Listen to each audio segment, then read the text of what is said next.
ब्राह्मणांना लागले की हो आमच्या मुलांची शुद्धी करायची आहे, आमच्या मुलांना शुद्धीपत्र हवे, आमच्या मुलांना या समाजात घ्या असं ते विठ्ठलपंत आणि रुक्मिणी माता त्या ब्राह्मणांना सांगू लागले. त्यावेळेला ते ब्राह्मण म्हणू लागले की तुमच्या मुलांना शुद्धीपत्र भेटणार नाही, तुमच्या मुलांना या समाजात घेता येणार नाही असं म्हटल्याच्या नंतर विठ्ठलपंत आणि रुक्मिणी माता म्हणू लागले की का हो का अहो तुमची संन्यासाची मुलं आहे. म्हटले मग आता काय करायचं. म्हटले एक केल्यावर भेटेल. म्हटले काय तुम्हाला देहांत प्रायश्चित्त घ्यावं लागेल. म्हटले काय देहांत प्रायश्चित्त घ्यावं लागेल असं म्हटल्याच्या नंतर विठ्ठलपंत आणि रुक्मिणी मातेने विचार केला की गड्या आपण गेल्याच्या नंतर जर आपल्या मुलांचं चांगलं होत असेल, आपण गेल्याच्या नंतर जर आपल्या मुलांना शुद्धीपत्र भेटत असेल तर काही हरकत नाही, आपण घेऊन देहांत प्रायश्चित्त. मग असं सांगितल्यानंतर दोघांचा विचार झाला आणि मग ते ब्राह्मणांना म्हणू लागले हो आम्ही तयार आहे देहांत प्रायश्चित्त घेण्याकरता, देहांत प्रायश्चित्त घेण्याकरता तयार आहे. आणि मग नंतर सांगितलं की ज्या वेळेला तुम्ही देहांत प्रायश्चित्त घेसाल त्यावेळेला तुमच्या मुलांना शुद्धीपत्र भेटेल, तुमच्या मुलांना समाजात घेऊ. आणि मग त्या पैठणच्या ब्राह्मणांनी त्या विठ्ठलपंत आणि रुक्मिणी माता यांना देहांत प्रायश्चित्ताची शिक्षा ठोकावली. सजन हो देहांत प्रायश्चित्ताची शिक्षा ठोकावल्याच्या नंतर विठ्ठलपंत रुक्मिणी माता सीताबेटात आले. सीताबेटात आल्याच्या नंतर सीताबेटात आल्याच्या नंतर तो दिवस गेला, रात्र झाली. रात्र झाल्याच्या नंतर 2:00-1:00-2:00चा टाइम आहे. दडपण झोपलेला आहे, मुक्ताबाई झोपलेले आहे, निवृत्ती दादा झोपलेले आहे, सोपान काका त्या ठिकाणी झोपलेले आहे. त्यावेळेला विठ्ठलपंत उठले आणि उठल्याच्या नंतर विठ्ठलपंत रुक्मिणी माताला उठवतात आणि म्हणतात अगं रुक्मिणी चल आपल्याला देहांत प्रायश्चित्त घ्यायचे, देहांत प्रायश्चित्त घ्यायचे. म्हटल्याच्या नंतर त्या रुक्मिणी मातेचं कठोर अंतःकरण झालं, अंतःकरण भरून आलं आणि भरून आल्याच्या नंतर त्या रुक्मिणी मातेच्या डोळ्यातून अश्रूच्या धारा वाहू लागल्या, अश्रूच्या धारा वाहू लागल्या. रुक्मिणी माता त्या ठिकाणी उठली आणि उठल्याच्या नंतर विठ्ठलपंत रुक्मिणी मातेला म्हणू लागले अगं चल लवकर आपल्याला सकाळ होण्याच्या आत आपल्याला देहांत प्रायश्चित्त घ्यायचंय, देहांत प्रायश्चित्त सकाळ होण्याच्या आत घ्यायचंय. म्हटले बरं काही हरकत नाही जाऊ. पण अंतःकरण भरून आलेलं होतं. त्या रुक्मिणी मातेच्या डोळ्यातून अश्रूच्या धारा वाहू लागल्या. रुक्मिणी माता त्या वेळेला रडू लागली. तेवढ्यात त्या रुक्मिणी मातेचा आवाज ऐकून त्या वेळेला निवृत्ती दादा उठला. लगेच ते तिन्ही भावंड उठली आणि उठल्याच्या नंतर निरोपाला म्हणू लागले की कागा आई बाबा कुठं चालले बाबा, एवढ्या रात्रीचं काय झालं सांगा ना बाबा. त्या छोट्याशा मुक्ताबाईने विचारावं दादा विठ्ठलपंताला विचारावं बाबा कुठं चालले सांगा ना, काही काम आहे का. आई कुठं चाललं सांगा ना. त्या वेळेला ती रुक्मिणी माता रडून ढसा रडत असताना आपल्या लेकरांना सांगू लागली की अरे बाळांनो आम्हाला पैठणच्या ब्राह्मणांनी देहांत प्रायश्चित्ताची शिक्षा ठोकावली रे, देहांत प्रायश्चित्ताची शिक्षा ठोकावली. काय तुम्हाला समाजात घ्यायचंय, तुम्हाला शुद्धीपत्र मिळावं म्हणून आम्हाला देहांत प्रायश्चित्ताची शिक्षा ठोकावली. असं म्हटल्याच्या नंतर विठ्ठलपंताच्या सुद्धा डोळ्यातून अश्रूच्या धारा वाहू लागल्या. आणि मग विठ्ठलपंत दरवाजाजवळ गेले आणि दरवाजाजवळ गेल्याच्या नंतर विठ्ठलपंत सुद्धा रडू लागले. रुक्मिणी माता इकडे रडू लागली. त्यावेळेला रुक्मिणी माता रडत त्या निवृत्ती दादाला म्हणू लागली की अरे निवृत्तीनाथा तू मोठा आहे, तू सर्वांमध्ये मोठा आहे, तू यांचं सामान कर बर का. आता तूच यांची आहे आणि तूच यांचा बाप आहे. आम्ही गेल्याच्या नंतर यांना आमची आठवण येऊ देऊ नको. आम्ही गेल्याच्या नंतर यांचा आई आणि बाप तूच आहे. ज्ञाना जरा शांत आहे बर का, त्याच्याकडे थोडं लक्ष दे. मुक्त ही जरा तापडे, ती जर काही बोलली ना तर तिला रागवू नका बर का. लहान बहीण आहे ती तुमची, सांभाळून घ्या, फक्त आमची आठवण त्यांना येऊ देऊ नको. अशी त्यावेळेला रुक्मिणी माता ढसा रडत असताना लागली तेवढ्यात विठ्ठल पंत म्हणू लागले, अगं रुक्मिणी लवकर चल, दिवस उगवतोय, लवकर चल. त्यावेळेला रुक्मिणी मातेने 2 पावलं पुढे जावं, पुढे गेल्याच्या नंतर पुन्हा मागं परतून पाहावं आणि धावत धावत यावं, आपल्या 4 मुलांना कवटाळून घ्यावं, आपल्या छातीला लावावं, छातीला लावल्याच्या नंतर डसा रडावं.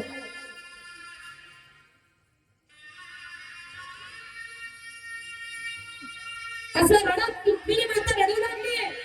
काय करावं सुचेना झालं. विठ्ठल पंत दरवाजाजवळ रडत आहे. रुक्मिणी मातांनी आपल्या मुलांना छातीला लावलं, कावटाळून आपल्या छातीला लावल्याच्या नंतर ती रुक्मिणी माता त्यावेळेला मटा मोठे त्या 4 भावंडांचे घेऊ लागली. मटा मोठी त्याची घेऊ लागली. पुन्हा सांगू लागली की निवृत्ती माता मी सांभाळते रे दादा, लोकांची आत होते. पुन्हा विठ्ठल पंतांनी आवाज दिला, अगं रुक्मिणी चल. रुक्मिणी माता पुन्हा आली, दरवाजापर्यंत आली. पुन्हा आल्याच्या नंतर मागं परतून पाहिलं, ती 4 भावंड, ती आपली मुलं, पोटची मुलं त्या ठिकाणी होते. चिरा पडलेला आहे, ते सुद्धा रडताय. बाबा नका जाऊ, आई नका जाऊ. पुन्हा त्या रुक्मिणी मातेनं यावं, पुन्हा आपल्या छातीला कवटाळून धरावं आणि कवटाळून धरल्याच्या नंतर पुन्हा त्यांची मोठा मुच्चे घे. असं करता इकडे या 4 भावंड माय लेकाचं असं रडणं चालू आहे, अंतःकरण भरून आलेलं आहे. आणि इकडे विठ्ठल पंत रडत मनात म्हणू लागायचे आहे, एवढी हे गोडस मुलं पोटची मुलं कोणाला सोडून जावं वाटत, कोणाला सोडून जावं वाटेल. एवढी मुलं, एवढी छान गोडस मुलं ही कोणाला सोडून जावं वाटेल. विठ्ठल पंत मनात विचार करतात. पुन्हा विठ्ठल पंताने आवाज दिला, अगं रुक्मिणी आता तरी चल. आणि मग त्यावेळेला शेवट रुक्मिणी माता जशी पुढे पावलं टाकत राहिली आहे, रुक्मिणी माता पुढे पावलं टाकत आहे. दरवाजाच्या बाहेर आले आणि आल्याच्या नंतर मग त्यानंतर त्या दोघांनीही देहांत प्रायश्चित्त घेतलं. देहांत प्रायश्चित्त घेतलं. काही दिवस लोटले गेले, काही दिवस लोटले गेल्याच्या नंतर मग आता जेवणाचं काय. म्हणून निवृत्तीनाथ त्यांच्यामध्ये मोठा होता. म्हणून निवृत्तीनाथाने गावात यावं, भिक्षा मागावं. कधी निवृत्तीनाथांनी यावं, कधी सोपाईनाथांनी यावं. पण एक दिवस गडोपराय भिक्षा मागण्याकरता गावात आले. आणि आल्याच्या नंतर भिक्षा मागण्याकरता गावात आले. सज्जना हो, गावात आल्याच्या नंतर गडोपरायांनी घरोघरी जावं. घरोघरी जावं म्हणावं, मधुगिरी. त्या घरवाल्याने दरवाजा लावून घ्यावा. पुन्हा समोरच्या घरी जावं, मधुगिरी. त्यांनी सुद्धा दरवाजा लावून घ्यावा. असं करता घरोघरी जावं. पण सज्जना हो, त्या टायमाला लोकांनी दरवाजे लावून घेतले, पण माझ्या गडोपरायांना भिक्षा दिली नाही, मधुगिरी नाही माहिती. मग त्याच गल्लीमध्ये एका लहानशा मुलीला त्या गडोपरायांची दया आली. दया आल्याच्या नंतर त्या मुलीने आपल्या आई बापाचं चोरून एक पोळी घेतली, एक शिरा घेतला, तिच्यावर भाजी घेतली, गुपचूप पळत आली. आणि पळत आल्याच्या नंतर मुलीला म्हणू लागली की गडोपराया घ्या, एवढी भिक्षा घ्या ना. त्यावेळेला त्या छोट्याशा मुलीने ती भिक्षा गडोपरायांच्या झोळीत टाकली. गडोपरायांच्या झोळीत टाकल्याच्या नंतर गडोपरायांनी ती भिक्षा पाहिली आणि ती भिक्षा पाहून गडोपरायांच्या चेहऱ्यावरती आनंद. आज भिक्षा विकत. मग भिक्षा घेतली. तेवढ्यात आपल्या सीताबेटाकडे जाऊ लागले. पण जात असताना तिकून गडोपरा जाऊ लागले. तिकून एक ब्राह्मण आपल्या मुलाची सोयरी जुळवण्याकरता चालला होता. मुलाची सोयरी जुळवण्याकरता चालला होता. तेवढ्या त्या ब्राह्मणाचं लक्ष माझ्या गडोपरांकडे गेलं. आणि गेल्याच्या नंतर तो ब्राह्मण नाही ते गडोपरांना बोलू लागला की अरे अपशकुन झाला, आज आपला दिवस चांगला जाणार नाही, अपशकुन झाला, माझ्या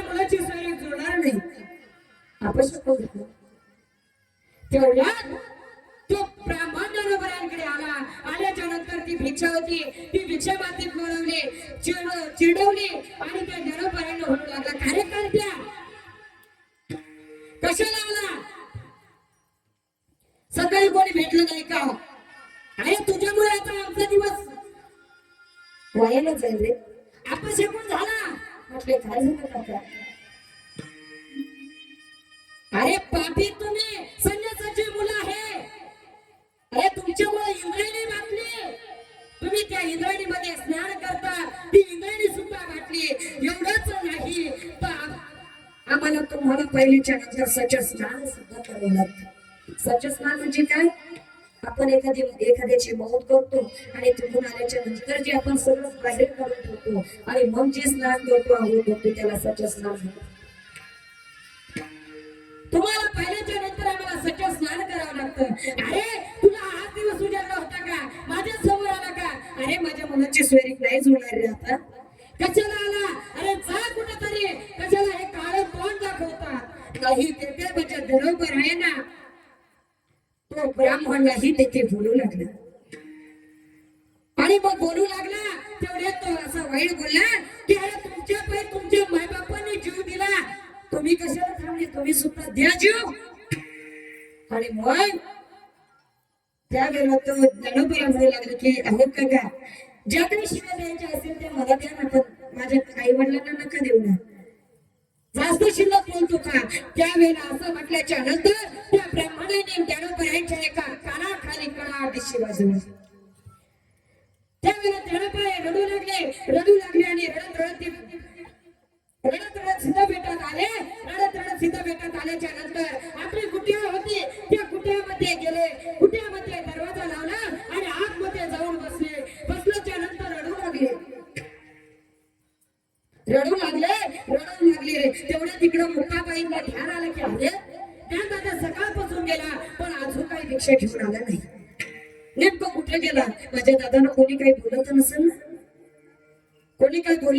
ना, त्यावेळेला मुक्ताबाई निवृत्तीनाथाकडे गेली आणि निवृत्तीनाथाला म्हणू लागले की अरे दादा दादा कसा आला नाही अजून. त्यावेळेला निवृत्तीनाथ म्हणू लागले की अगं थांब, मी बघतो, मी जरा गावात जातो आणि पाहतो, तू सिद्ध बेटात बघ. निवृत्ती दादा गावात गेले. त्या सिद्ध बेटात मुक्ताबाई पाहू लागले. ह्या झाडाच्या मागे जाय, त्या कुटियाच्या मागे जाय, तिथं जा. असं झाल्याच्या नंतर तेवढ्या ज्ञानोबाईंच्या कुटियामध्ये बसलेले होते.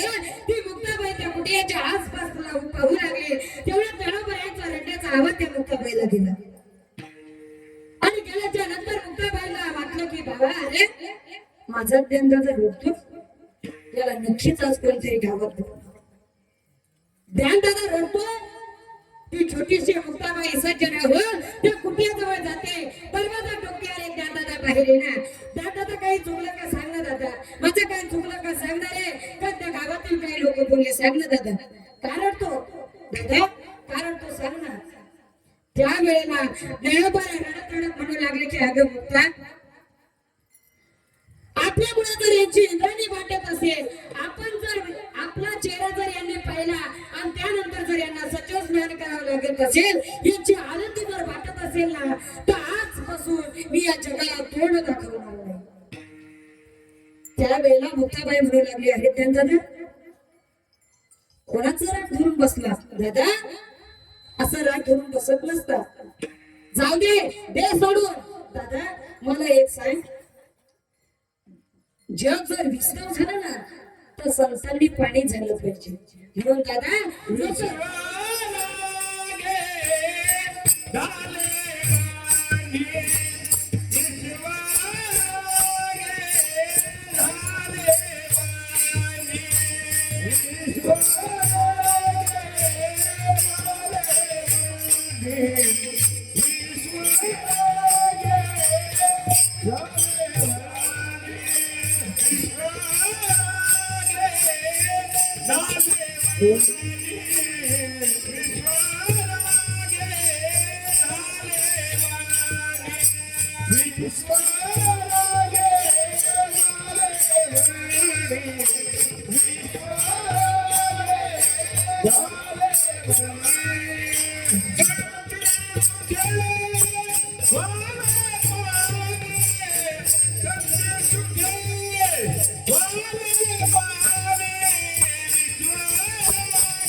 संतांनी पाणी झालं पाहिजे देणं देतं त्यांची बात सोडून ते काय बोलले असेल ते सोडून दादा तू योगी आहे ना तू संत आहे ना मग काय म्हणतो तू योगी आहे ना दादा योगी पावना मनाचा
मग मला सांग ना कशी असतात संत मुक्ताबाई म्हणते अरे दादा कशी असतात अभंगाचं प्रथम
संत तो ठिकाणा जगी दया क्षमा ज्याचे अंगी मुक्ताबाई म्हणते अरे त्यांना द्या. हे संत कसे असतात तर ज्याच्या ठिकाणी दया आहे, ज्याच्या ठिकाणी क्षमा आहे, शांती आहे, त्यालाच काय म्हणतात संत म्हणतात विठोबा.